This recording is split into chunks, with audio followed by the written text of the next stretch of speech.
Hello class, thank you so much for taking the time to listen to my interview speech. I'm really excited to take this opportunity to tell you about a friend of mine who is a remarkable individual with a remarkable story. But his story is not what makes him remarkable. It's the personality that survived through this unbelievable ordeal and remains vibrant and thriving today. So just to give you some context, I will go into a few brief biographical details so you have an idea of what he went through.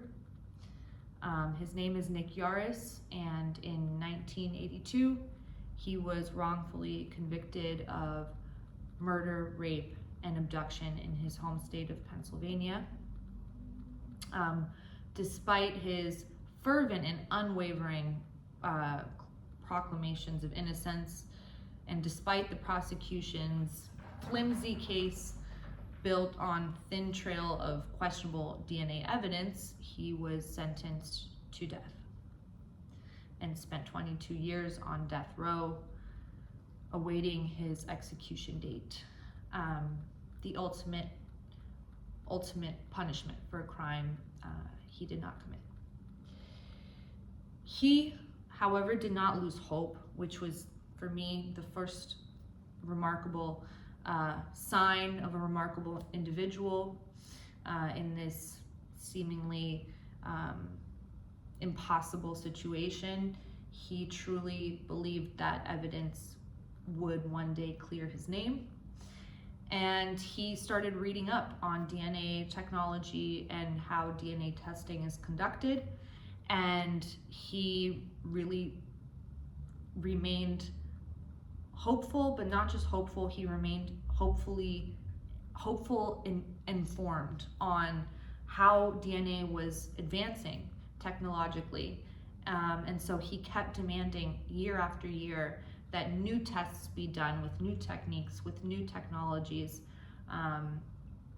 and they would come back inconclusive. One would say that would chip away at your hope, but he really just believed that one day a miracle would happen, and for him, that miracle was in 2003 when a very modern, state-of-the-art laboratory was able to take a tiny bit of DNA evidence, and from that tiny bit make the big conclusion that he was not at the crime scene, near the crime scene, or had anything to do with the crime. He didn't know the perpetrator was still out there, and he was an innocent man that had spent 22 years on death row instead of that person. So finally, after his conviction was overturned, he was free after staring death in the face for over 2 decades. So this remarkable story became a personal story for me, or at least I became personally involved with this remarkable individual as a friend around 2015. And the way that happened was I was a young journalism student, an undergraduate student. I was always looking for stories, human interest stories to report on for my university student newspaper, especially anything that had to do with criminal justice systems and the way it can be reformed to be more forward-thinking, progressive, and ethical, social justice issues.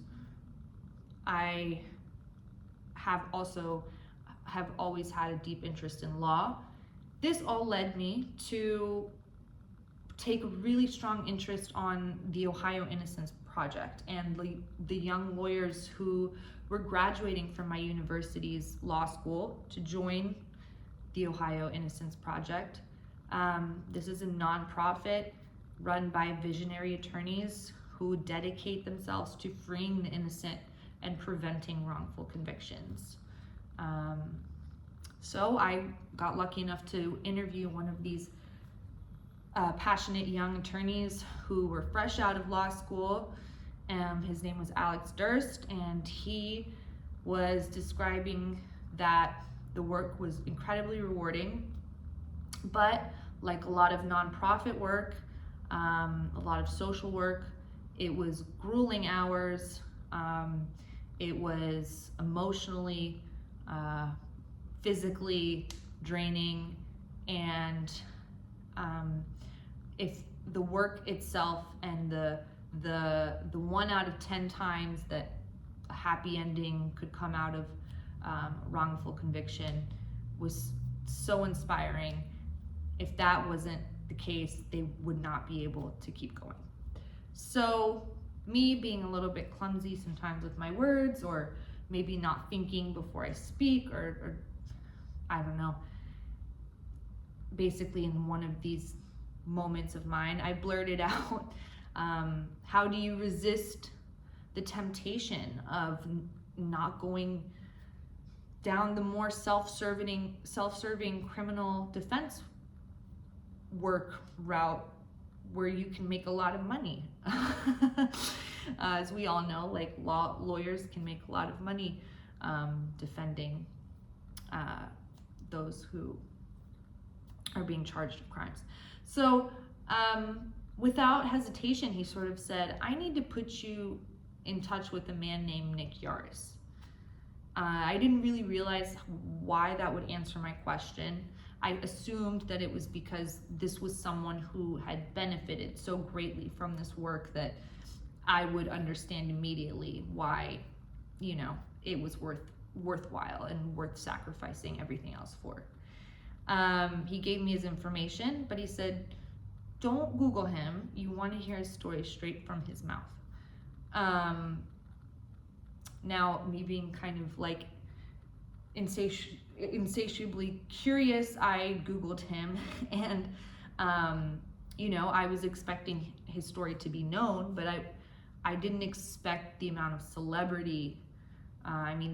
He came up with countless search results which talked about him being a best-selling author, producing a movie about his life, and being interviewed by major talk show hosts, being an inspirational speaker. So I kind of had a moment of, I'm just a journalism student. I'm not even writing for a real official paper. He's not going to give me the time of day. But I had his number and I was going to call. I was not going to call. And I called and he answered. And I was still expecting it to be like a 5-minute phone call. All right, bye. He did his due diligence. But to my surprise, 2 hours later, we were still on the phone. And, it wasn't him just repeating his story for 2 hours. It was 2 hours speaking about both of us, which is wild to me because it seems like he has already lost so much time to the outside world. I would expect him to not be that generous with his time anymore. But he wanted to know about my goals, my interests. What are you young people up to these days? That kind of thing. And he's not even that much older, but he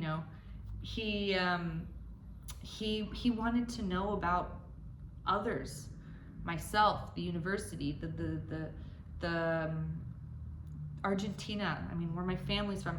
Things truly that he had no seeming relation to. It just shocked me. That and his charisma, his energy, his sense of humor. One would think that after 22 years on death row, you'd be bitter, especially if you're in there for a crime you did not commit. You might have hatred, resentment, but he was so full of life. and almost like a child that just wanted to keep living and learning. I just like to wrap up this story with saying that ever since then, that first 2-hour interview, we've remained in touch. He has slowed down a little bit. He met the love of his life, and she tries to get him to not do so many book tours, but maybe travel leisurely every once in a while. So they've been planning like wine tasting in Argentina sometime, and so I can't wait to, you know, see him in person again one day. And but for now, we just sort of touch base every now and again.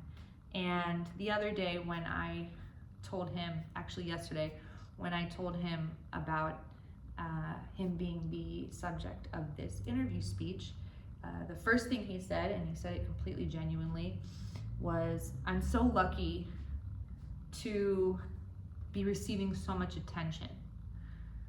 And I sort of laughed because I said, again, another one of my moments where I probably shouldn't be blurting these things out, but I said, I don't know if you're the luckiest or the unluckiest man I've ever met. I mean, you just narrowly escaped certain death. And then I kind of caught myself and said, why am I taking him back to this place, right? And I sort of was, you know, I didn't know if I was going to say sorry, or before I could even, you know, begin to think about that, he paid no mind to my comment, and he just put this whole like beautiful like humor, positive spin on it, and said, well, I think I am the luckiest man in the world because I'm bald, not that good looking, and I have this beautiful woman who fell in love with me. I could tell that she was nearby. I could hear her washing dishes in the background and stuff like that. So he just took that moment and made it not about himself, flattered his wife, shrugged off negativity, didn't live in the past, and just remained true to the present. And this is coming from someone who has every reason in the world to perhaps not be so well-rounded and holistically just genuine and integrous and just a beautiful human being. So thank you so much for listening to my speech and about this incredible story and my incredible friend, Nick Yaris. Bye.